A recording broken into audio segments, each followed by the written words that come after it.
quick of our Torah. In this week's parsha, we have the marriage of Yitzhak and Rivka, Isaac and Rebekah. And the Torah says about Yitzhak that first he married her and then he fell in love with her. And you say, wait a minute, shouldn't love have entered it before they got married? Because that's the Western concept. You marry the person you love. But it doesn't seem that Yitzhak did that. The bride was chosen, what? Tina Turner says otherwise. What does love have to do with it? What does love have to do with it? Exactly. But I digress. Okay, anyway, the point I'm making is the Western concept is first you fall in love with somebody and then and you'll live happily ever after you get married. And here the Torah is saying the exact opposite. And by the way, Yitzhak had no choice in who he was going to marry.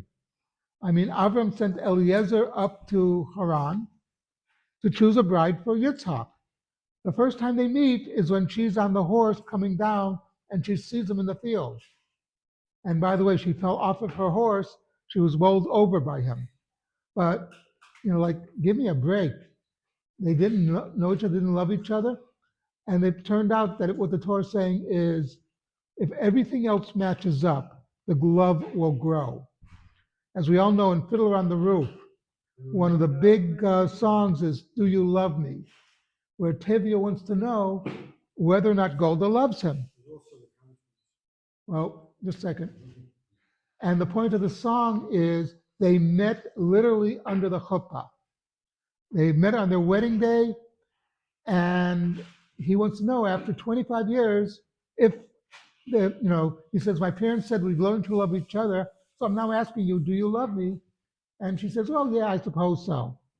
Sort of but the point is that, the Jewish concept, after you get married, you should not love your spouse as much as you did on the wedding day, but more. Every day, the love has to increase. And this is the story of Yitzhak and Rivka and why it's so important.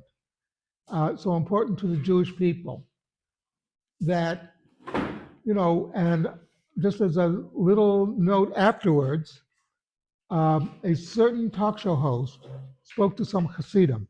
Said, I don't get it. We, the secular, go out with our girlfriends for years and years, and then the engagement is over a year, and our divorce rate is high. You Hasidim meet within a week, you're engaged to be married, then you have the wedding and a few weeks later, and you have a very low divorce rate. How do you explain this? And the Chassid said, well, that's because of the emphasis that we're taught. We're taught that my job is to make my wife happy. She's taught that her job is to make me happy.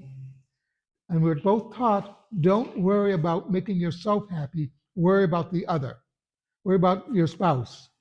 And that produces a great marriage, because if your concern is to make her happy, her concern is to make you happy, you're both working to make each other happy. And that is the secret of what the Torah is trying to convey. The secret of a good marriage, a good relationship, is make the other person happy. Something to think about